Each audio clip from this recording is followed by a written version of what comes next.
Hello everyone, this is HPI rs4 Sport 3 Drift. So I decided to make this video because there aren't a lot of rs4 Sport 3 conversion rally off-road. So this is not the creator's edition. I got this in a Von Gittin package. Mostly the videos that I saw, this model's got some bad reviews about the dog bones coming out, stones getting stuck. So in a while I'll also talk about that. So I will try to be as informative as I can. I actually tried to trade this for a crawler, but this guy clearly undervalued this model, and so I decided to finish this project to give it some extra life. I was inspired by the creator's edition from rcnetwork.com. So mostly those videos focuses more on the shells, so not much of their setup. So I'll just talk about this setup from outside to inside. So first off is the shell. As you can see, this is a HPI Camaro 1969. I must say this shell is so thin and so light. It's only about 130 grams. So I put on some decals. And so first about the shell, I made this is actually my first RC shell paint job. So the paints that I used translucent yellow, and then coated it with champagne gold, and then the last is the bright silver. So as you can see, I also added this is a real anti-slip step, and then yeah, I didn't really use much of the decals that came with the shell, so as much as possible I did the paint.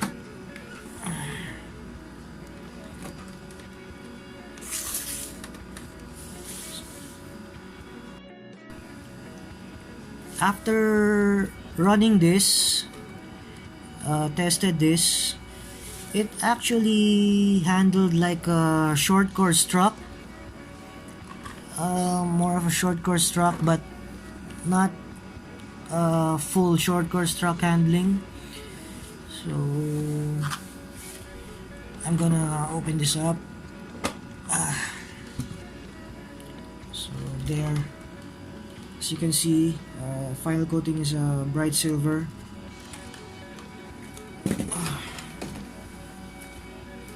So when I bought this rs4 Sport 3 Drift, I enjoyed it for a while, but when I played with some RC drifter purists, I ended up buying a YD2 basic. I was just going to show you quick. This is my S15. This is just a YD2 basic. So about the shell, I chose this Camaro because of this, because I changed the tires. This is a 72 diameter, and the width is around 30. Its diameter is bigger and wider, so I put on a 4300 kV, brushless.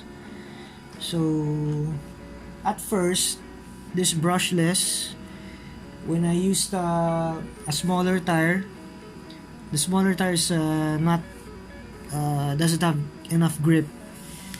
So this one, I'm actually happy with this kind of tire.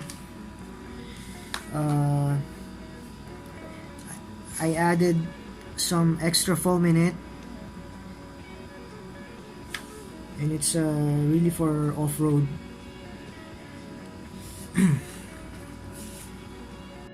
This project, actually, I planned this a long time ago, but it is just now that I wanted to finish this project. So at first, the first thing I did was change the shocks. As you can see, this is 65 mm height there.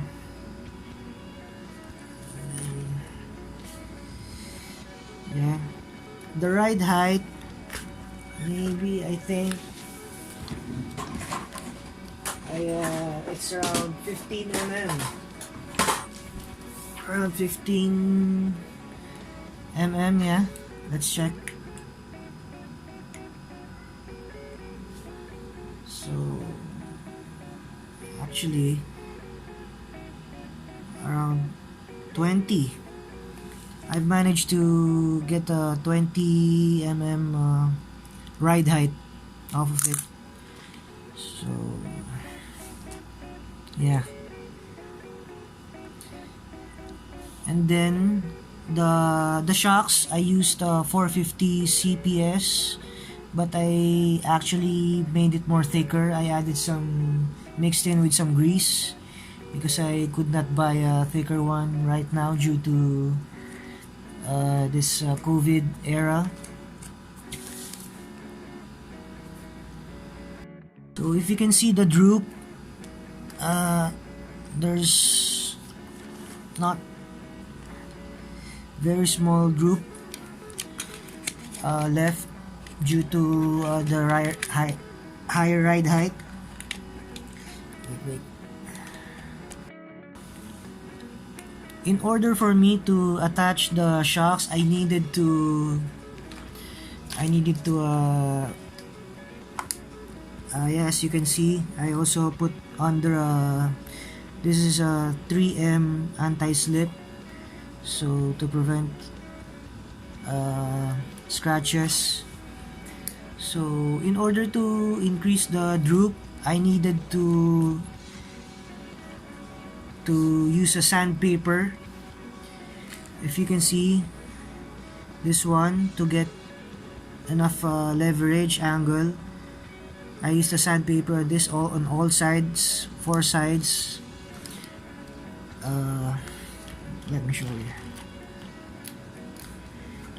this part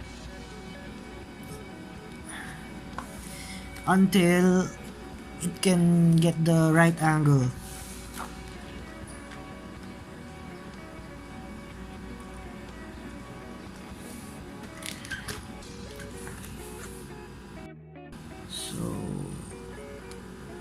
The servo, the stock servo that came with it actually broke,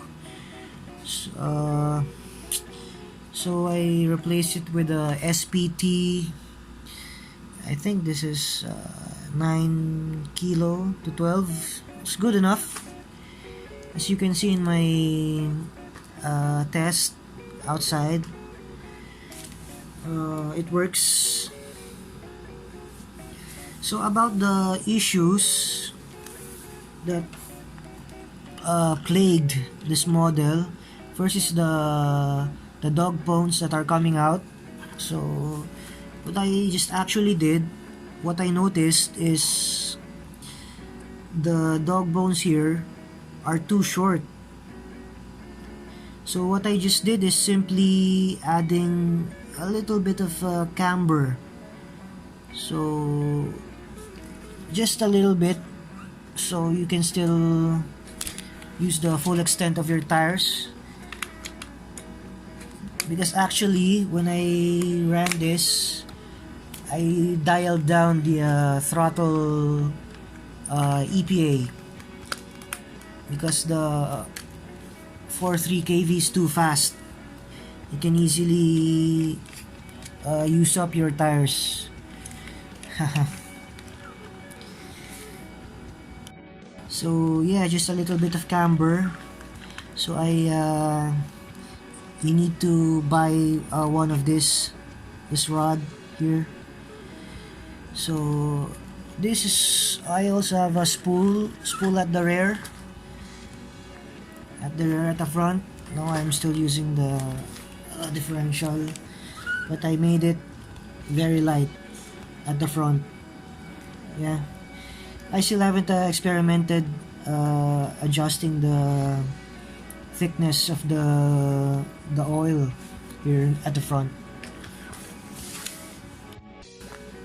This is actually fun to ride right now with my setup. So as you can see, I'll put back the shell again.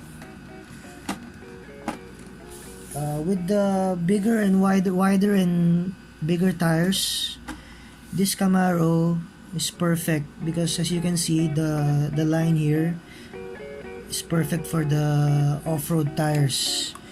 Unlike if the typical touring, as you can see, this it's round. Unlike this Chevy, it's a Chevy 1969 Camaro. Yeah.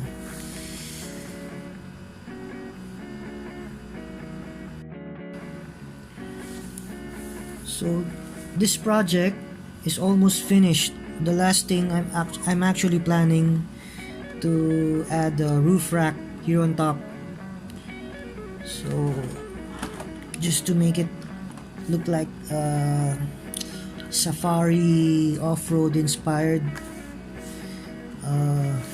Yeah, so thank you. I don't want to make the video long.